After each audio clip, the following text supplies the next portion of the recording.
Alias school के part 2 में आपका फिर से स्वागत है। एलियस स्कूल पार्ट 1 में आपने देखा स्कूल की अध्यापिका के जो वर्ड थे, उन्होंने जो उत्तर दिए उसके ऊपर बहुत से टीकाओं टिप्पणी हो रही है। उस टीका टिप्पणी में उन्होंने एक सवाल के जवाब में कहा था कि हमें कानून और नियम नहीं मालूम है और यदि हमें कोई कानून और नियम समझाएगा तो जरूर 25% का हम रेगुलेशन पास करके स्कूल के अंदर 25% गरीब बच्चों को एडमिशन देंगे। लेकिन भिवंडी शहर में ऐसे कई बुद्धिजीवी लोग हैं जिनका उपयोग स्कूल द्वारा पहले भी किया जा चुका है। जीआर के मामले में जनरल रेगुलेशन किसी को मालूम नहीं था, लेकिन भिवंडी शहर के ऐसे बुद्धिजीवी लोग हैं जिन्होंने इसी स्कूल को यानी एलियस स्कूल को ही जीआर की रिपोर्ट की कॉपी दी है। हमारे साथ इस वक्त मौजूद हैं आपके स्टूडियो में मितेश सिंह साहब। मितेश जी, आपका स्वागत हमारे कार्यक्रम में, आप स्टूडियो में आए, आपका धन्यवाद।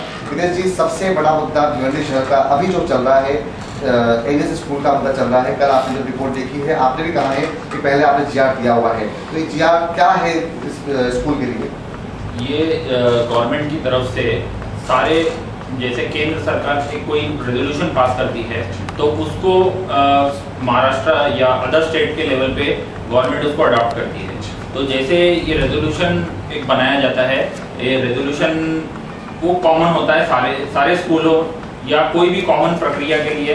वो रेजोल्यूशन गवर्नमेंट अपने कार्यालय के हिसाब से वो अपने वेबसाइट पर अपलोड करती है, वो कंसर्न डिपार्टमेंट को दिया जाता है। ये ऐसा रूल है कि जिसमें गवर्नमेंट की प्रक्रिया जो है वो एक नॉर्मल पेपर के माध्यम से अपलोड की जाती है, क्योंकि वो संस्था और हर चीज को एक एट ए टाइम अप्रूव करना पॉसिबल नहीं होता है। तो इसमें मेंशन किया रहता है कि आपको जो भी रूल, जैसे हमारे माननीय उच्च न्यायालय, हमारा सुप्रीम कोर्ट है या हमारा उच्चतम हाई कोर्ट है, इनके भी जो जीआर्स आते हैं रिलेटेड टू गवर्नमेंट, वो सारे उस साइट्स पे अपलोड होते हैं। और वो रेजोल्यूशन अगर जैसे अभी आपने जो मैडम ने कल बोला, उस पर मैं आपको बताना चाहूँगा कि मैडम ने बोला है कि जो नया रूल आया है उसके बारे में हमको पता नहीं है।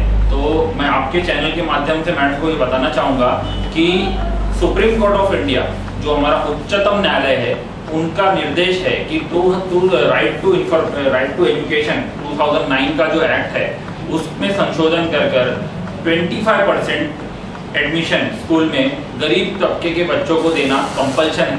और वो आदरणीय और माननीय उच्चतम न्यायालय ने तुरंत लागू किया है। मतलब अगर आप अप्रैल में एडमिशन ले रहे हैं, जैसे कि हमारे स्कूल में मई में एडमिशन होने वाला है, तो वो उनको लागू करना है।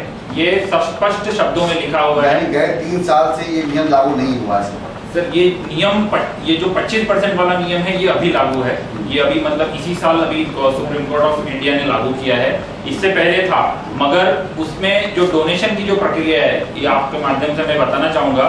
21 अप्रैल 2012 को ये नया रेजोल्यूशन आया है, जिसमें वही फिर बात आती है कि सुप्रीम कोर्ट ऑफ इंडिया के माध्यम से ये दिया गया है कि अगर कोई भी स्कूल डोनेशन लेता है तो उसको 10 जो डोनेशन जो भी लेता है वो उसका 10 गुना उसके ऊपर कानूनन पेनल्टी लगेगी। ये ऐसा रूल है। ये अभी जस्ट 21 अप्रैल 2012 का ये नया रूल आया हुआ है। मैं पुनः पहली बात करता हूँ। ये तो आपने कहा डोनेशन लेने पे एक्ट बताया, मेरा उत्तर था कि सुप्रीम कोर्ट का जो नियम था उसका जीआर आपने उनको कब दिया था? सर, हमारी जब उनसे फर्स्ट मीटिंग हुई थी, फर्स्ट मीटिंग हमारी 16 तारीख को हुई थी। 16 तारीख 2012। हाँ, 16 फरवरी 2012 को हमने उनको तो दिया था, जिसमें उन्होंने मुझे बोला कि जो रूल है गवर्नमेंट का कि 15% फीस, ये कहते हैं कि वो नियम अभी तक आया ही नहीं है। तो मैंने उनको जीआर की कॉपी दिखाया कि सर ये 15% जो है ये कंपल्सन, ये 100% कंपल्सन है हर स्कूल को, जो सिर्फ ये लोग 3 साल के लिए बढ़ा सकते हैं, आफ्टर 3 इयर्स ये बढ़ा सकते हैं। मगर ये हमारे स्कूल से ये चाहते हैं, हमारे पेरेंट्स से ये चाहते हैं कि हमारे पेरेंट्स इनको 2 साल का फीस एक साथ बढ़ा कर देते हैं। अच्छा, मेरा एक सवाल है आपसे, जनता ही सोच रही होगी, आपकी क्वालिफिकेशन कितनी है? क्या आप वकील हैं क्या? नहीं सर, मैं कोई वकील नहीं हूँ। मैं एक साधारण सा आदमी हूँ। मैं कंप्यूटर इंजीनियर हूँ, एक छोटा मोटा डिप्लोमा होल्डर हूँ और छोटा मोटा बिजनेस करता हूँ। क्या एजुकेशन होगा आपका? सर, मैंने 12th के बाद डिप्लोमा किया हुआ। 12th पर डिप्लोमा किया हुआ है। क्या आपसे भी उनकी क्वालिफिकेशन कमजोर है क्या, जो वहाँ बैठे हुए हैं?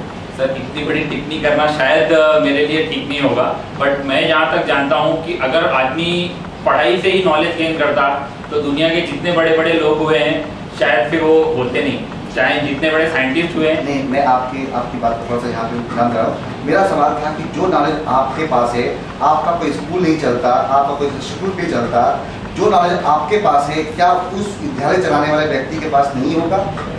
सर ये सवाल अगर या शहर को गुमराह किया जा रहा है? या आपका जो दूसरा प्रश्न था ये मैं मान सकता हूँ कि शायद जानकर भी अनजान बनना ये सारे स्कूलों और संस्था के लोगों का एक नियम बन गया है कि हम जानते ही नहीं थे, हमको पता ही नहीं था, ये हमारे लिए लागू ही नहीं हुआ।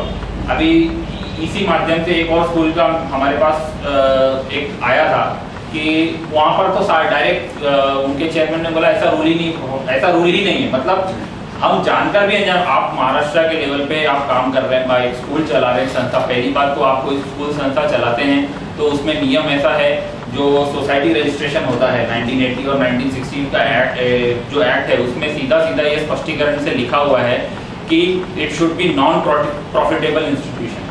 मतलब वहाँ पर पहला लाइन यही है कि आप अगर कोई संस्था चला रहे हैं स्कूल के माध्यम से या और कोई माध्यम से तो वो नॉन प्रॉफिटेबल होना चाहिए।